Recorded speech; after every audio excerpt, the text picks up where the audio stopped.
Okay, here goes. So just first of all, apologies to anyone who's had one of our last batches of Power Boost where the nuts have been done up, but just been only finger tight. So in transit, they're shaken loose. So you just need a screwdriver,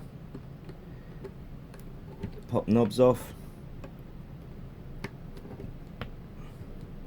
and some people don't realise that this is what secures the actual circuit board to the case. You just need a spanner.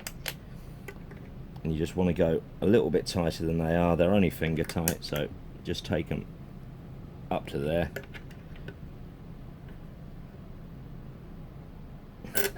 That's about it. Obviously use an adjustable spanner if you wish. And then turn everything down to 0. Make sure the markers are in place. Now this is a little trick. You just want to lift it a couple of mil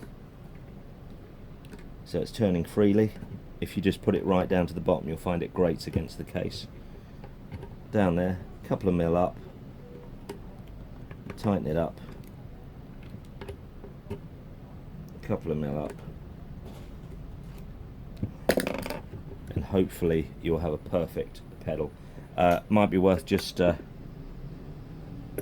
giving them a tighten at the same time. That should be it. If anyone still has a problem, feel free to give me a call. Otherwise, rock on.